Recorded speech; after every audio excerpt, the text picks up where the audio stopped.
Assess sociological explanations of differences in both offending and victimization for ethnic minorities.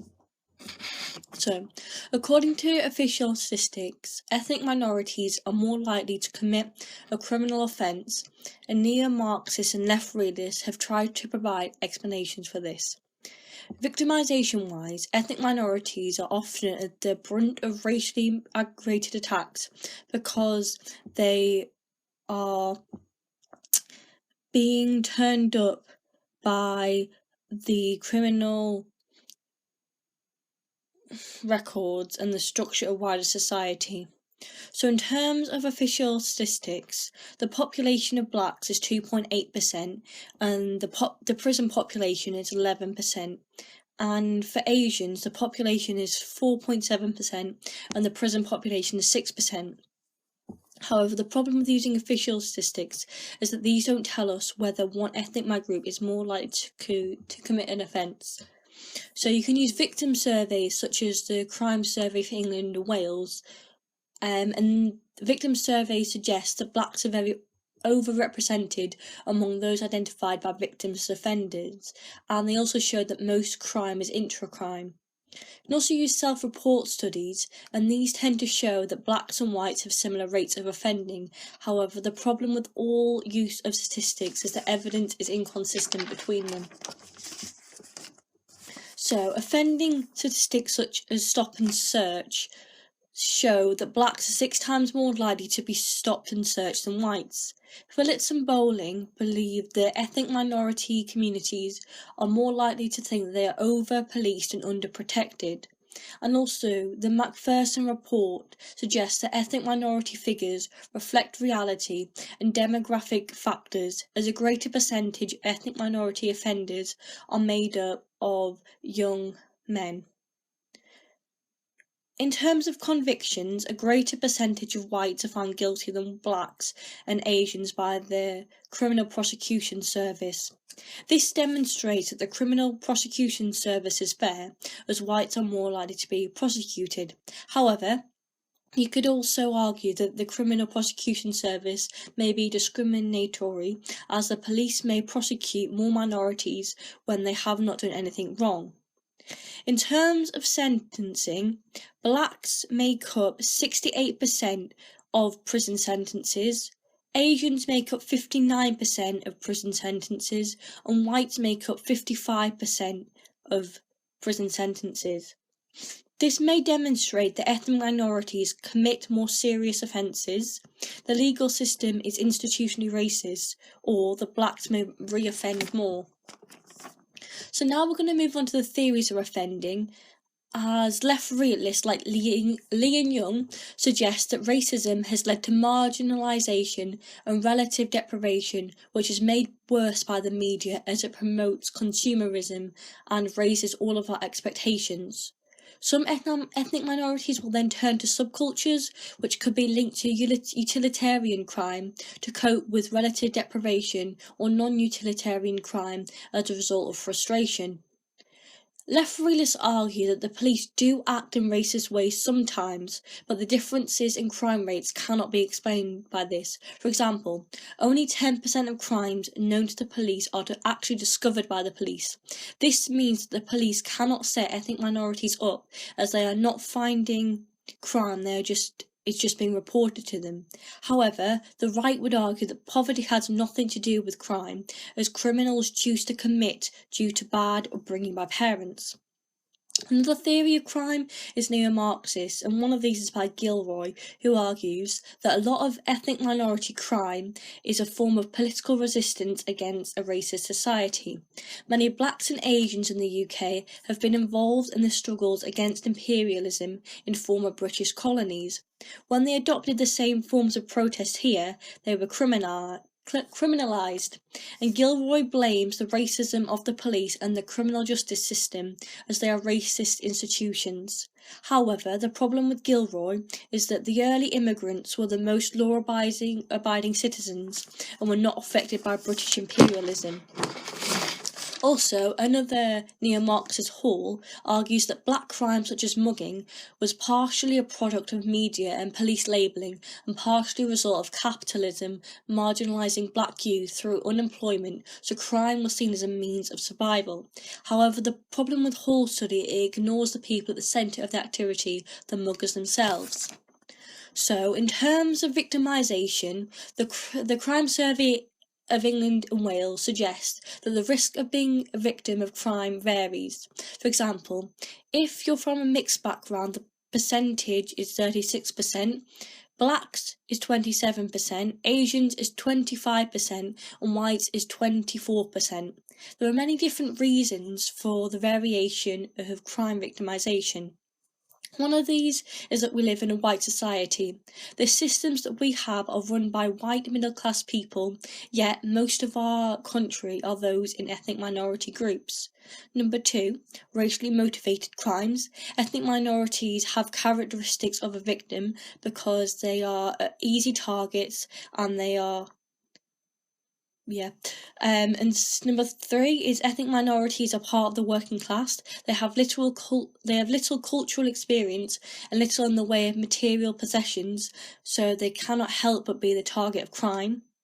Number 4 is age profiles, as young males are more likely to be victims, and Sampson and Phillips have argued that racist victimisation can be ongoing with a lot of minor instances over a long period of time.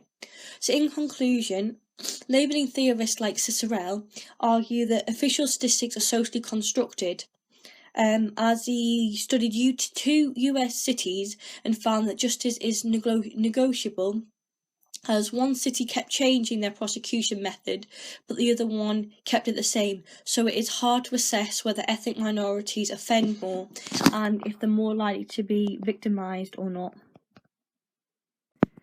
In terms of the criminal justice system, it's often seen to be institutionally racist, as ethnic minorities have a higher crime rate, but there are lots of other reasons for this.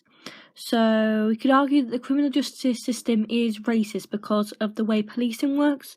So Phillips and Bowling found many allegations of oppressive policing of minority communities, including mass stop and search operations, paramilitary tactics, and armed raids, and they believe that ethnic minorities are more likely to think they are over-policed and underprotected, as I said earlier. So Phillips and Bowling and the Macpherson report both support the idea that racial profiling by some police officers may be a crucial element governing their decision to stop African Caribbeans, as they are more likely to be stopped and searched. And they argue that the institutional racism in the metropolitan is not deliberate, as it is ingrained in outdated organisational policies and ways of dealing with people. The canteen culture sustained racist attitudes among some rank and file police officers, and Phillips and Bowling found that some London police officers adopted a stereotype of driving while black, which basically assumed that a black man who was driving a car meant that they'd stolen it.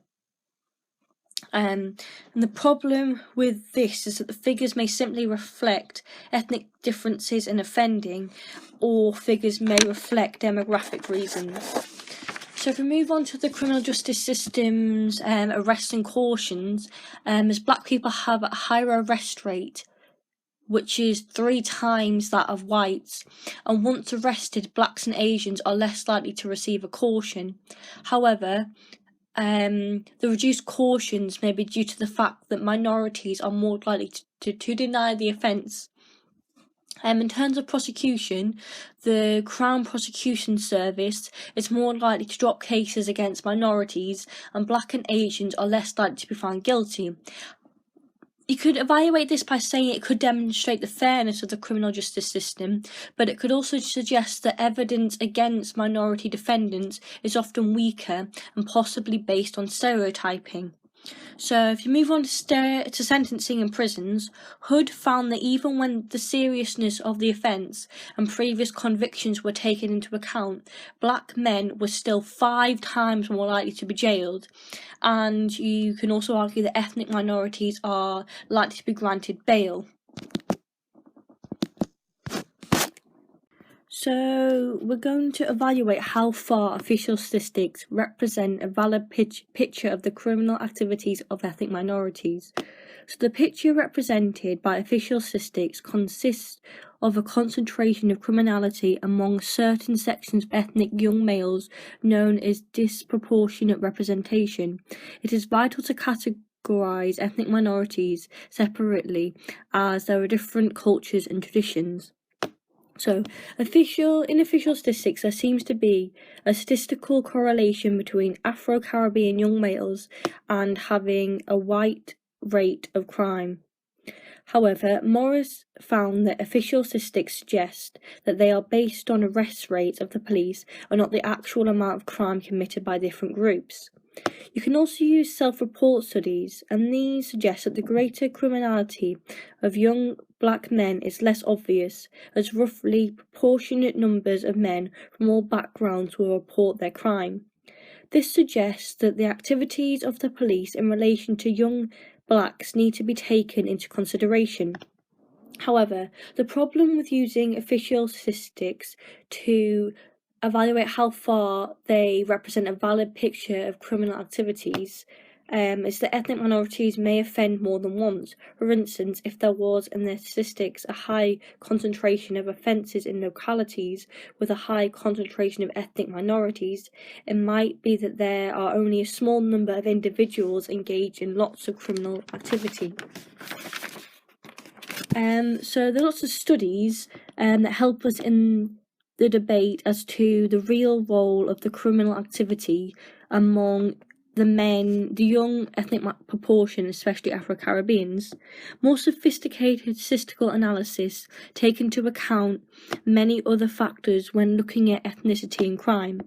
So Stevens and Willis believe that statistics are right, because even taking into account of the activities of the police, there were still higher levels of arrest for the assault and robbery among Afro-Caribbeans. However, people like Cashmore believe that official statistics are invalid, because Cashmore argues that the reason why young blacks appear more in the official statistics is because of hard policing and ethnic minority areas and institutional racism, which is suggested by the Macpherson report among the police. Also, Phillips and Bowling argue that in some London officers adopted a stereotype of driving while black, as they assumed that the black person had stolen the car. Moreover, labelling theory believes that there are stereotypes of black men held by the police, so they are more likely to lend more to blacks than whites in being stopped and searched. These stereotypes of greater criminality are likely to be developed in part as a reaction to the official statistics that show more blacks commit crime. But acting as if this were true, the police may arrest a disproportionate number of black criminals rather than white criminals, thus creating a self-fulfilling prophecy. This can operate the other way round as well, in that South Asians are stereotyped less criminal and they are less likely to be targeted by the police and thus appear less in the statistics. Other sociologists suggest that it is the greater community controls over young South Asians that make it more difficult for them to get into trouble. So the real issue is validity, because you have the question of whether the statistics show the real state of criminal activity amongst ethnic minorities and therefore show a greater criminality among Afro-Caribbeans and lesser criminality among South Asians. If they do, then it will help society and the forces of law in order to use their resources to combat crime in a more efficient way. However, if they don't, then it could be that the statistics are reinforcing institutional racism and unfairness to certain ethnic groups.